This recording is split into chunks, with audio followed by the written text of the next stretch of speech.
What's going on, guys, and welcome to today's episode or vlog, I should say.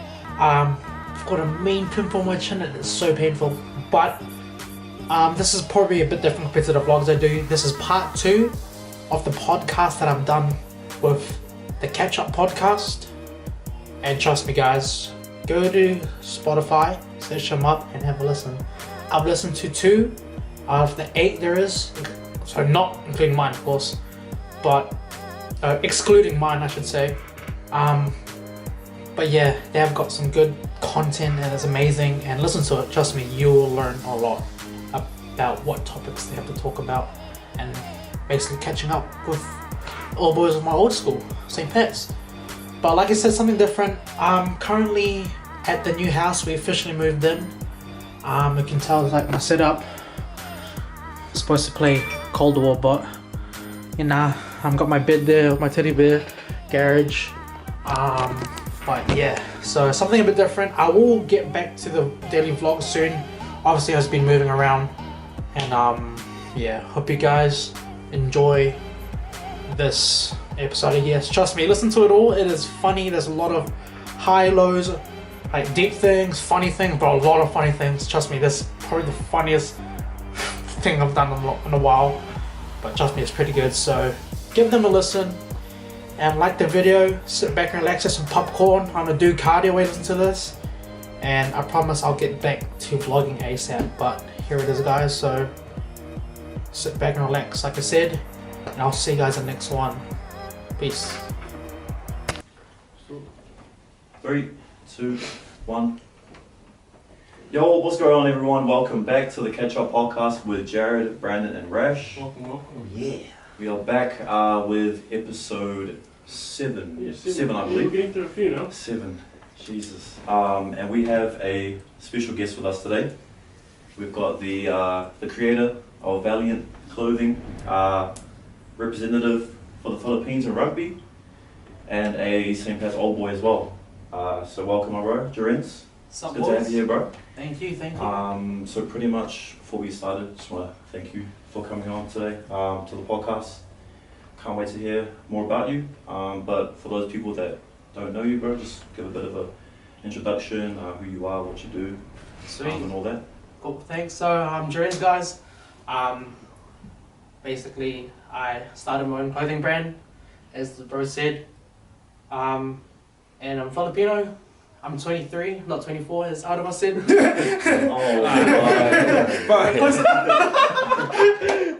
But yeah. Love it. But yeah, went to Pats, graduated in 2014, and yeah, ever since, just I guess life has been roller coaster, Yeah. especially with this year. So For sure. This year's been real busy. hard. Real busy.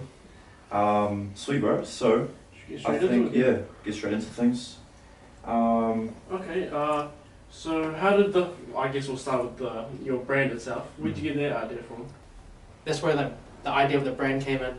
I want to show that, you know, obviously like you have Gymshark, Alpha Elite, they're really massive already, but I just want to show that you can just be anyone, you know.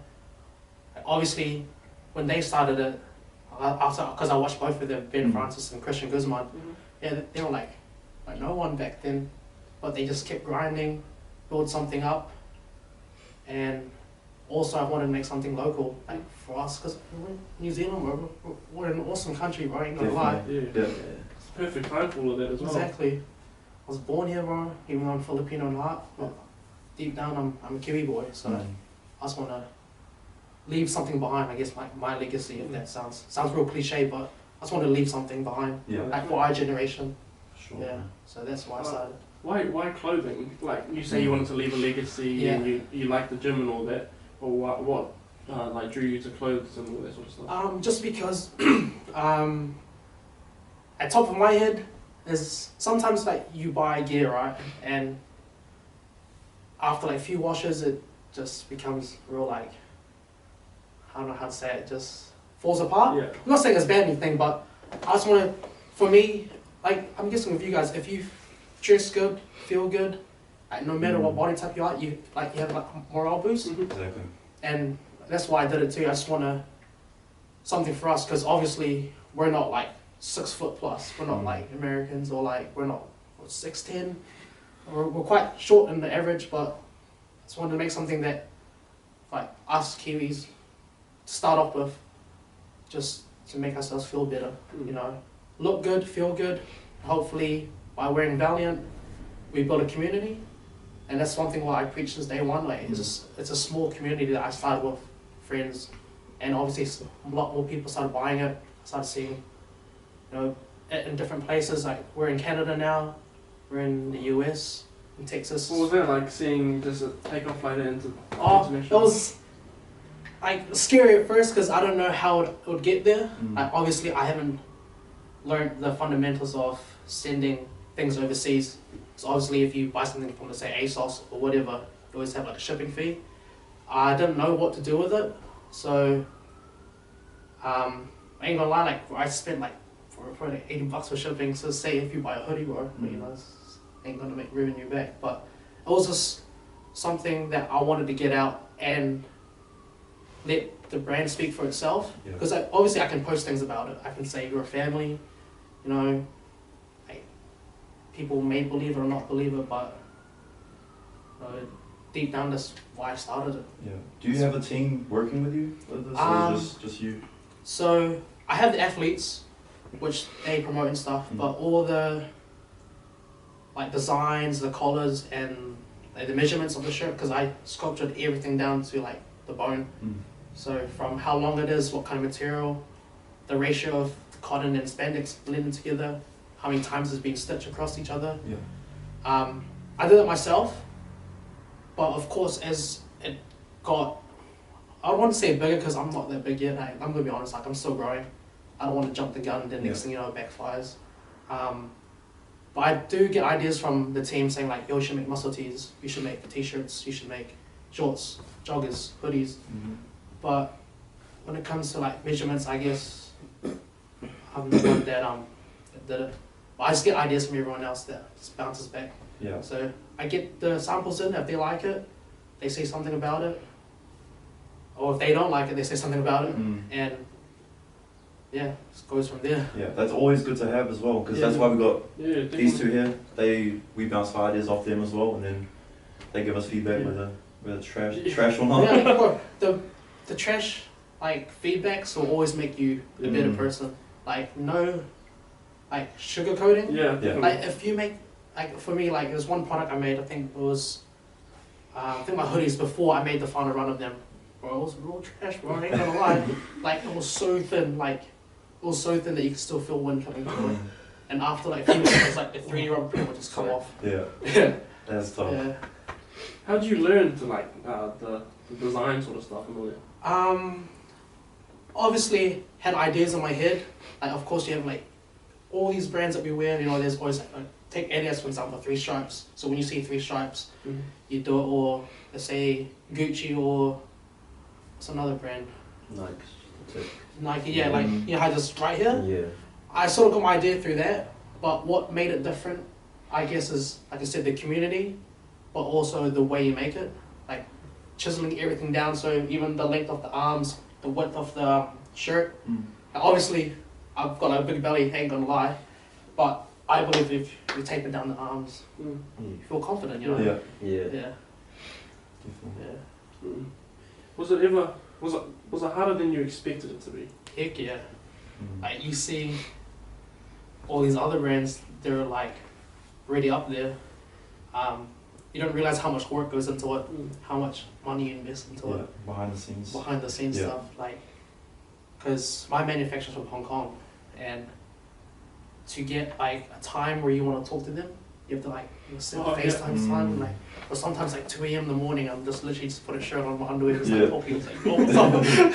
Yeah, but how did you deal with all like when COVID and you couldn't like get stuff shipped here? Was that all good? It was a bit hard, I ain't gonna lie, like, it was tough, it was really tough. I was supposed to have a shipment come in, but obviously with COVID, all the shipping rates have gone up, and obviously they shut down some more like the air flights that bring the cargo in, or sea by air, whatever those two. It was real tough because, imagine this, like I'll get to like business talk, let's keep it real short. So let's say it's X amount to make hoodies, and shipping cost back before COVID it was like 500 USD for express, and now it's 3,000. 3,000 USD just for like 100, just 100 hoodies, for example. Were there ever any times where you were like, damn, this is tough, like maybe you wanted to call quits on it? Toughest Bro, one so heck yeah. I think one thing with me is that I tend to look at the end goal, not the journey. Well, I'm guilty of it, I ain't gonna lie. I think everyone is. Yeah, definitely. It's like you see someone that's like boom, has everything, you know, like has his own gym. Or take Christian for example, has his own gym, has sports cars he drives every year, changes around. And stuff, and like I'm here still in the beginning, in the beginning phase, and I still remember watching him when he first started, that he was literally in college, in uni, just sitting there doing work and just gymming, just giving him advice like, yo, eat rice, eat chicken, eat broccoli to get shredded, bro, you know? But then, like, as soon as I saw the end goal and I was at the start, I completely forgot about the journey. And I ain't gonna lie, sometimes I just sat there like, far out, man, like, what if this doesn't go well? Or like, for example, my parents, they're like real Asian, right? And back then, and I guess like older generations, having a degree is real important. So when I told them that I dropped out of nursing, obviously my mom was like quite hurt. And I just had to prove to them that, you know, if I could do this and show them that I'm willing, I'll be able to do it. But to answer your question as I keep going off, but yeah, like there was sometimes I felt like giving up. Yeah, like, definitely, bro. I feel like, I just feel like that's a lot of thing that happens nowadays. Is a lot of people see like success, and then they see where they started as well, and then from there onwards, they sort of just think about success overnight. Yeah, and then they completely forget about that progress. Exactly. But yeah, I think that's common nowadays, especially I see it all the time. Like people decide they want to invest, or they want to start investing in stocks, and they just expect like the next day they'll be like rich. Yeah. I think a lot of people forget about that progress. But like it's mean that that you're getting it, and you're just like, oh no, I've noticed it. Yeah. And it's coming. It's like it's getting far. I've seen your progress as well. And it's pretty dope to see as well with the brand as well, and your transformation too. Pretty big banks. Hopefully eventually, but nah, take one step at a time, mate. Yeah, exactly. Trust the process. Exactly. Okay, on a different side then, what's your most proud moment of Valiant so far? Or just, yeah, you No need to be humble, mate. No need to be humble. Most proud moment, eh? Because like, we've spoken about it quite a bit, like, everyone's so quick to be able to say like, yeah, this was my worst moment. But when you say, oh, what was your best moment? Some people like struggle with that. Or I'll probably have two. Probably back when Adama saw the first black T-shirt I did, just ordering it in. I thought, whoa, this is mean. Then I was like, that's only one shirt. You have to get the other 100. Probably that's like one. Yeah. Sorry about that. Nothing. Just I think it just died. My bad. Do you want us to charge or something? Oh no, it's all good. I think it's just because it was like standby. Oh no, it's not. Yeah, it's got heaps better. Yeah, just keep pushing it. Give it 10 minutes. This one. Yeah. Please. So what else with the joggers and hoodies? Yeah, I just don't know how it was gonna sell out if it did well, but it ended up being probably the best thing I ever launched. Obviously, I just kept a bunch for me just to hang it up on the wall, put it in like a thing. Yeah, so each drop I do, I plan just to hang something on the wall just to remind myself that when times get hard, you look back at it and you're like, oh, you really did something. Be grateful, be thankful that you really dropped something. Yeah, so. Yeah, I feel like that's another thing that like creators need to take more note of is even though even if things don't go right or your stuff doesn't sell out, you did it because you wanted to, and you can't please everyone. Like you're only human. Like I've told everyone. But so when you do make something and it doesn't sell out, you can just look back at it and go, oh, it was my idea. I thought it was good. And whoever brought it at the time, thanks. Like, because that's what love and like fans are for. We'll always have your back for everything as well. But yeah, I feel like creators always neglect that bit, and that they just look forward on how everyone else would see it. Yeah. But you know, if you enjoyed, like, if you liked that idea, that whole concept, and you know, you went the long way to, like, you know, bring it out, and I reckon that's still like the greatest achievement than any other person. If you can appreciate your own work, because a lot of people don't do that. Yeah, I feel like if you appreciate your own work, I feel like that's the greatest appreciation you could get. Yeah. You're right on that, Rob. Ben, you were right on that. Because I'm like a creator, like, Wow. But, you know, with all this inspirational talk, what is some advice you would give to someone wanting to start their own brand? Oh. Sounds real, again, cliche, but once you start, don't take your foot off the pedal. Keep going, bro. Like, the road's never going to be straight. Consistency is probably the best thing I can say if I put it to one word. Yeah. It's just keep doing it day in and day out. Like, I know this. Like, I'm still in the beginning stages. I know it's going to take time. Like, there'll be some days where you don't make sales. It's going to be even weeks. There's going to be some weeks where, boom, your sales just spike up for no reason. But you're going to have weeks where it goes down. It's like, for me, seeing the spikes is like, makes me happy, makes me sad. But in the end, you still have to push through it. Mm-hmm. You know? So, anyone wants to start, say, consistency, and find a product that you want to sell that can fix things. If that makes sense. Sort of hard to explain it, but you know what I mean. If you like, you've seen it in my point of view, and yeah, just stay passionate about it. Like, obviously, like our generation, you know, you want to make money straight away, right? You want to get that car, you want to get that meeting misses, you know, just the flex and stuff. But at the end of the day, those things don't come, bro. You have to be honest with yourself. And once you get up there, I guess every gym guy would say, I don't think it's true, but for anyone listening that goes to gym, like, do the hard works and like the fish will come to you, you know what I mean? Yeah. Do you have any advice for someone like who's starting a business or starting their own thing, but like it's in a tough spot and they're thinking like, I'm just gonna call it a day, sort of thing? I would say, that's a hard question, eh? Yeah, I'm definitely. trying to think of one. Advice. Because it's like when you do have a bad business day, Yeah. and you know, things aren't going well, like you said, you have those spikes. Yeah. So if you do have one of those bad spikes, what keeps you going? So what makes you go, oh no, like, it was just a bad day. I can, yeah.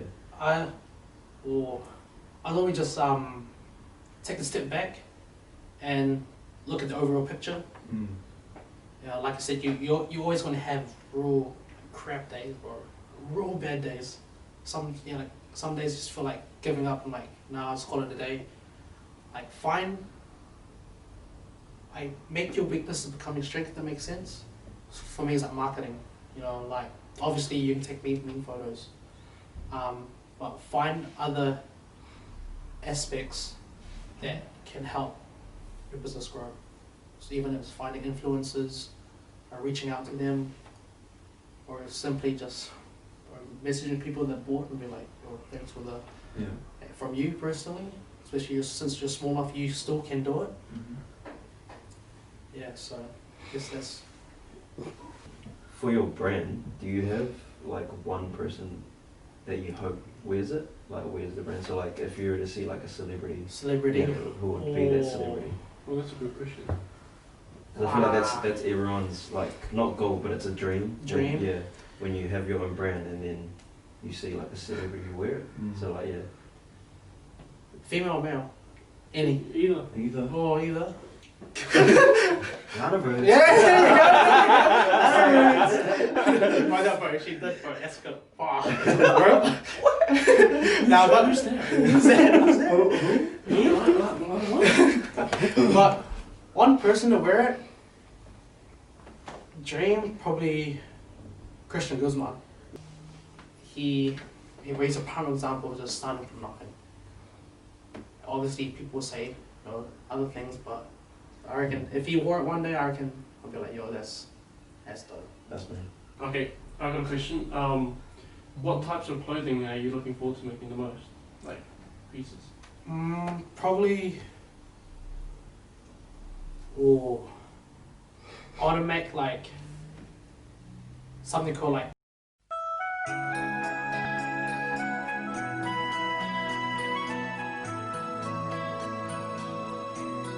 That's something I reckon would be really hard to do, but something I'd really want to launch.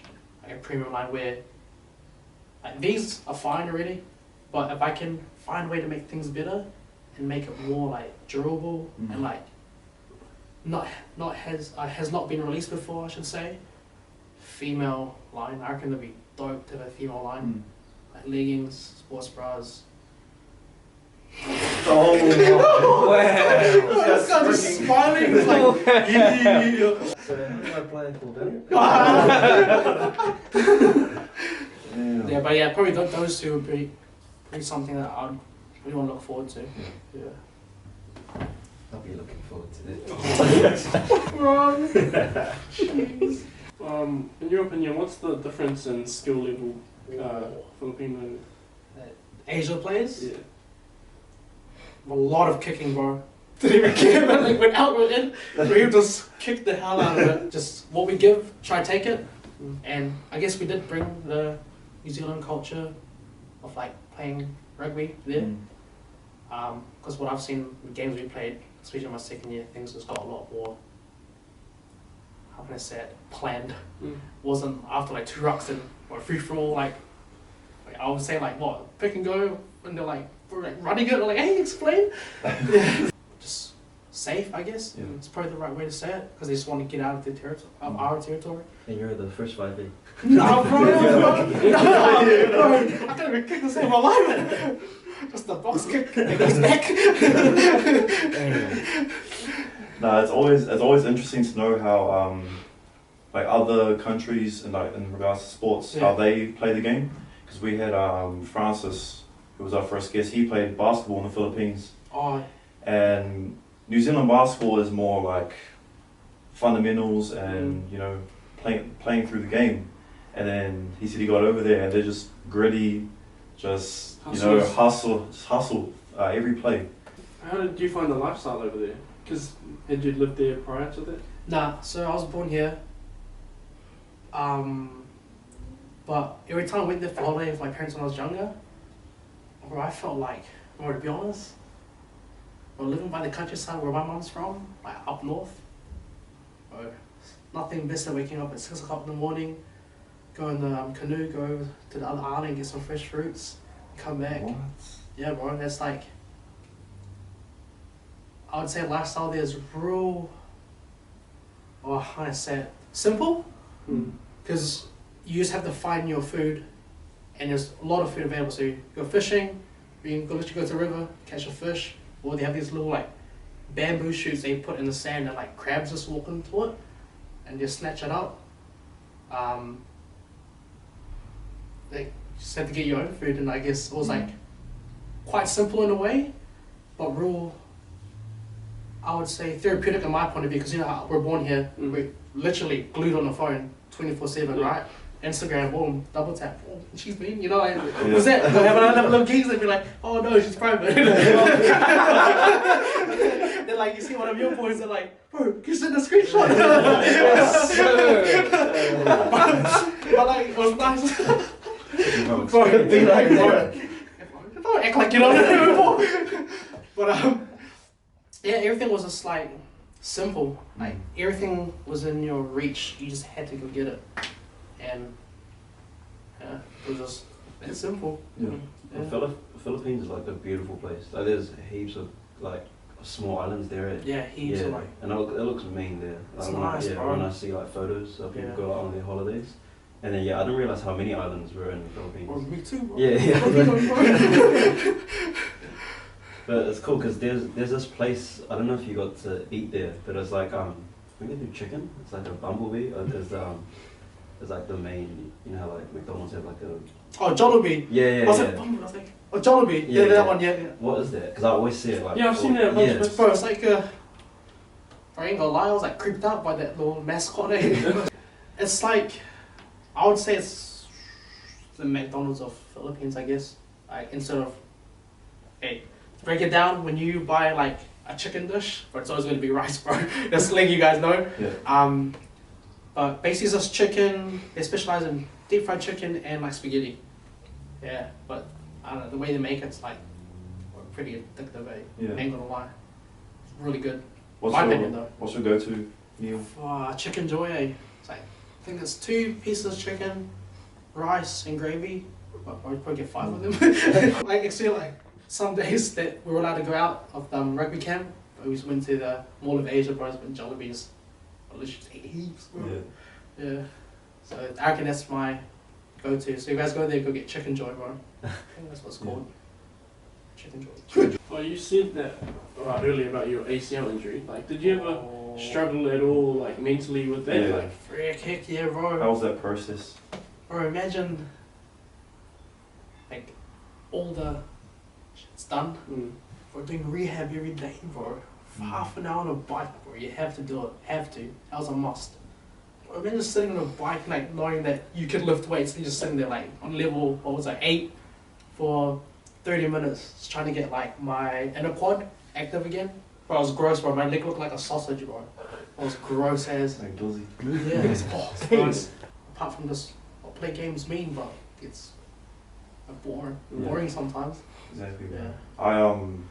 I had it's not as bad as a torn ACL, but God. I had a slip disc, and so it was pretty bad. pretty much, you know, like every second, my leg. I was like, like in pain. No, but yeah, especially through lockdown, I had it through lockdown as well. Yeah, for like a year. A year and a bit, so just sitting there, like you said, sitting there playing games. Go ahead. It's all good. Yeah, just sitting there playing video games, just not being able to exercise. That was really tough on me because I think over lockdown I had to put on like 10 kgs. Like I still look pretty skinny, but like it just went to a lot of places. I ain't gonna lie, because I sort of added the same amount during lockdown.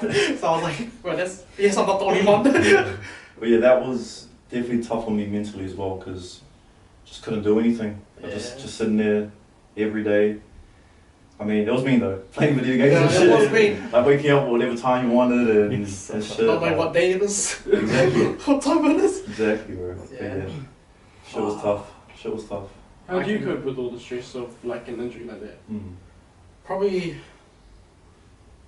like mates just checking up on you and knowing that you're not like a couch potato. Like for instance, it's sad, like people message you like about how you feeling, you know. Obviously it's a message, but someone that goes out of the way just to check up on you, bro. Even if it's a message, bro. That sort of like gave me like a boost, morale boost, like, you know, like, oh, I will get through this. And then if you look at other like rugby players that, or like sports players, can be worse, but I could have lost my leg, bro. Like to be honest, like I started looking at that in that point of view, like I could have lost my leg, or snapped a bone, or I was like, well, all good. That's when probably after a few months, that's when I started like, my head, I'm like, yeah, things can be worse. You're getting better, bro, day by day. So yeah, that's how I coped with it. Yeah. That's me, bro. It's always good to have friends checking up on you. Exactly. Even if it's just like a simple text, bro, just how you feeling? That's enough. Yeah. Yeah. You got mean friends, bro. Which one was it? Wow. Hey, they make fun of my leg, bro. My leg! My leg's at 18. Oh, they enjoy your leg now. No, but real, bro. Yeah, it is awesome. Like, so mean to have, you know, when your friends do check up on you. Because like you said, that's sometimes what you need. Yes. You mean you get a missus too? Oh, Me too, bro. I'm not like this. It's not a new one now. Hey, I got that. Oh, that is tough. Oh.